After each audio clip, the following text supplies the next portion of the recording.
गौर व फिक्र, अमन व फसाद, समझ बूझ, तदब्बर व बसीरत, इत्माद व बेयकीनी, सच्चाई व नफाक, ईमान व बेईमानी, नरमी व सख्ती, मोहब्बत व नफरत, इकरार व बेकरारी, इत्मीनान व बेचैनी, तंगी व परेशानी, खुशी व गम, दुख व सुख, जिंदगी के रोगों को रखने वाला दिल इस्लाम की नजर में साइंस के बरक्स ऐसा ही अजूब था और आज भी है।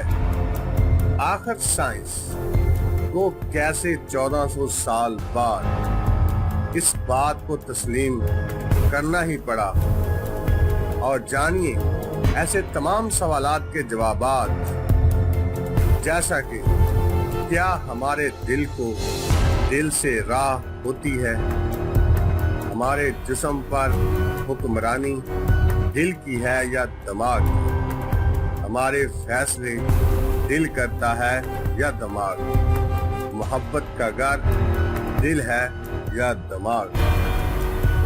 जिन सवालात को इंसान कई सदियों से समझने से कासर था, आज कुरान और हदीस और साइंसी तहकीकात की रोशनी में समझिए द साइंस ऑफ क्वेश्चन। इससे पहले कि हम मजीद आगे बढ़ें, हमारे चैनल को सब्सक्राइब कर दें, लाइक भी कर दें और शेयर भी कर दीजिएगा। Thank you. रोजमर्रा गुफ्तगू में हम कहते हैं कि मेरा दिल नहीं मानता या फलां काम को मेरा जी नहीं चाह रहा। शुरू से मुख्तलिफ तहजीबों में इंसान का यही तर्ज तकल्लम चला आ रहा है। कुरान करीम में भी अल्लाह ताला के मुतअद्दिद फरामीन इसी सियाक में मौजूद है। एक मुकाम पर इरशाद है, आंखें अंधी नहीं हो जाती बल्कि वो दिल बसीरत से अंधे हो जाते हैं जो सीनों में है। और दूसरे मकाम पर अल्लाह ताला कुछ इस तरह से इरशाद फरमाते हैं, अपने दिलों से वो गौर व फिक्र नहीं करते, अपनी आंखों से वो देखते नहीं। सूरह अनफाल में अल्लाह ताला फरमाते हैं कि सच्चे ईमान वाले लोगों के दिल अल्लाह के जिक्र से लर्ज जाते हैं और ईमान वाले इत्माद के साथ अल्लाह ताला को याद करते हैं। इसी तरह सूरह अल हज की आयत में अल्लाह ताला कुछ इस तरह से फरमाते हैं, जिसका मफहूम ये है कि दिलों को रोग लगा हुआ है, उनके दिल खोटे हो गए हैं। सूरह अल बकरा में एक आयत का मफहूम ये है कि अल्लाह ताला के बंदे उसकी रजामंदी की तलब में दिल की खुशी और यकीन के लिए उसकी राह में खर्च करते हैं। सूरह हूद में अल्लाह ताला फरमाते हैं कि उनके दिलों के अंदर जो कुछ भी है हम उसे खूब जानते हैं।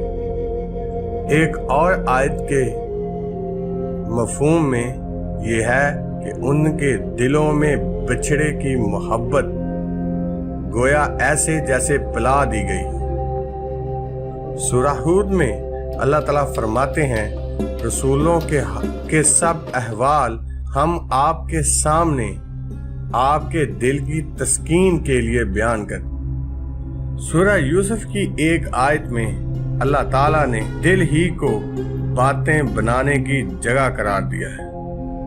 सूरह यूसुफ में अल्लाह ताला जुलेखा और यूसुफ अलैहिस्सलाम के बारे में बात करते हुए कुछ इस तरह मफहूम में कि दिल में यूसुफ की मोहब्बत बैठ गई। फिर इसी तरह सूरह यूसुफ की एक और आयत में दिल में ख्याल बैठने की बात की गई।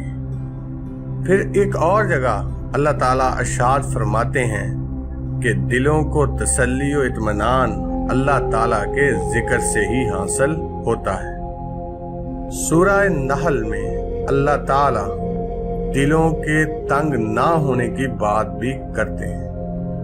اب ایک نظر ایک حدیث کی روشنی میں سیدنا معاذ ایک مرتبہ آپ صلی اللہ علیہ وآلہ وسلم کی سواری پر آپ کے پیچھے سوار تھے کہ حضور اکرم صلی اللہ علیہ وآلہ وسلم نے ان سے فرمایا اے معاذ۔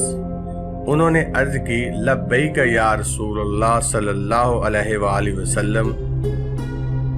آپ نے فرمایا کہ اے معاذ۔ انہوں نے پھر عرض کیا لبیک یا رسول اللہ۔ 3 مرتبہ ایسا ہی ہوا۔ آپ نے فرمایا کہ جو کوئی اپنے سچے دل سے اس بات کی گواہی دے کہ سوائے اللہ تعالیٰ کے کوئی معبود نہیں، محمد الرسول اللہ اللہ کے رسول ہیں، اللہ اس پر دوزخ کی آگ حرام کر دیتے ہیں۔ اس حدیث سے یہ ثابت ہوتا ہے کہ دل ہی سچائی کی تصدیق کرتا ہے یا گواہی دیتا ہے۔ اب تک کی جو گفتگو تھی اس کا جو حاصل ہے، جو نتیجہ وہ یہ ہے کہ دل ہی ایسی جگہ ہے جو غور و فکر کرتی ہے، جس کے اندر سچائی کی تصدیق ہوتی ہے، جو تنگ بھی ہوتا ہے، جو محبت و نفرت کا گھر ہے، اور جو تنگی، پریشانی اور روگ کو سمجھنے والا ہے یا رکھنے والا ہے۔